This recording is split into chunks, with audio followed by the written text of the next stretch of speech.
Assalamualaikum warahmatullahi wabarakatuh. Perkenalkan, nama saya Aiza Ratu Nabilah, NIM 2008107049. Saya berasal dari jurusan PGMI atau Pendidikan Guru Madrasah Ibtidaiyah di kampus IAIN Syekh Nurjati Cirebon.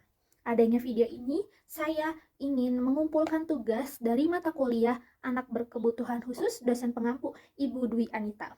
Di sini saya akan memaparkan materi tentang anak berkebutuhan khusus.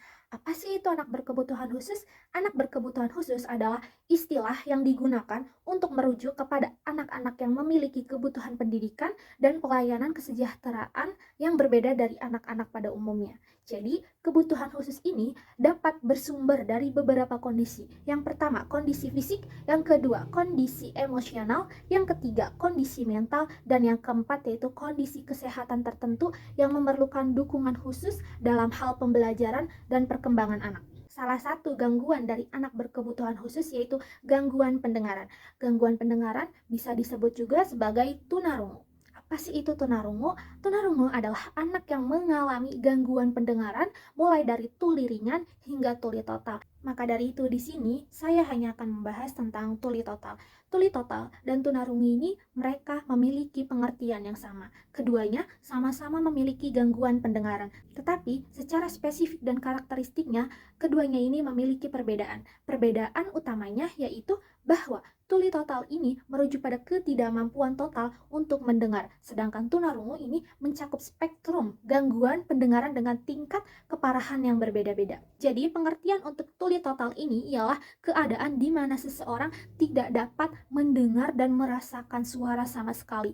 Ini bukan hanya memiliki pendengaran yang buruk, tetapi merupakan keadaan ketika indera pendengaran sepenuhnya hilang. Seseorang yang mengalami tuli total ini tidak dapat menangkap getaran suara dan mendeteksi frekuensi bunyi apapun. Satu hal yang harus dipahami ialah kelemahan utama anak yang tuli total ialah terletak pada kemampuan berbahasa. Apabila kemampuan berbahasanya ini dapat dioptimalkan, maka akan berdampak pada perkembangan kemampuan aspek yang lain dalam kehidupannya. Kemampuan berbahasa dibutuhkan anak dalam berkomunikasi dengan orang lain, sehingga anak perlu membentuk bahasa baik secara lisan maupun bahasa isyarat untuk menyampaikan pesan. Terbatasnya fungsi pendengaran pada anak tuli total ini membuat mereka tidak dapat mendengar dengan baik. Kondisi tersebut mengakibatkan anak tuli total ini mengalami hambatan dalam berkomunikasi dan berinteraksi dengan lingkungan sosialnya. Permasalahan yang terjadi ialah pada umumnya orang tua tidak menyadari dan tidak memahami jika anak mengalami gangguan dalam pendengaran, sehingga orang tua dan guru memberikan pelajaran atau perlakuan yang sama pada setiap anak. Seharusnya dalam pengembangan kemampuan bahasa dan pendengaran ini, anak tuli total ini membutuhkan pembinaan khusus dan perlakuan secara intensif disesuaikan dengan kebutuhan dan kemampuan yang dimiliki. Adapun karakteristik dari anak berkebutuhan khusus terutama di tuli total. Yang pertama, tidak adanya persepsi suara. Jadi, orang yang tuli total ini tidak dapat mendengar suara sekitar mereka dan tidak adanya persepsi bunyi. Maksudnya itu mereka tidak dapat mendengar orang yang berbicara, mendengarkan musik, atau suara di lingkungan sekitar seperti suara-suara hewan.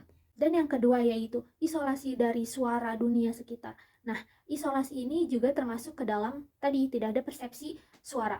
Termasuk mereka ini tidak bisa mendengar lingkungan sekitar seperti suara kucing, suara kayak mungkin tukang bangunan gitu. Jadi mereka ini tidak bisa mendengar suara apapun. Dan yang ketiga yaitu pentingnya komunikasi alternatif. Mengingat ketidakmampuan untuk berkomunikasi secara verbal melalui suara, jadi seseorang yang memiliki tuli total ini sering mengandalkan metode alternatif seperti bahasa isyarat dan penggunaan teknologi bantu pendengaran. Selanjutnya yaitu penggunaan alat bantu. Yang pertama, alat bantu yang bisa digunakan untuk seseorang yang mengalami tuli total ini yaitu bahasa isyarat.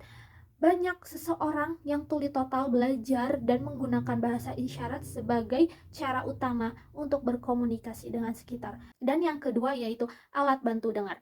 Seseorang yang memiliki tuli total mungkin memanfaatkan alat bantu dengar yang dirancang khusus oleh mereka.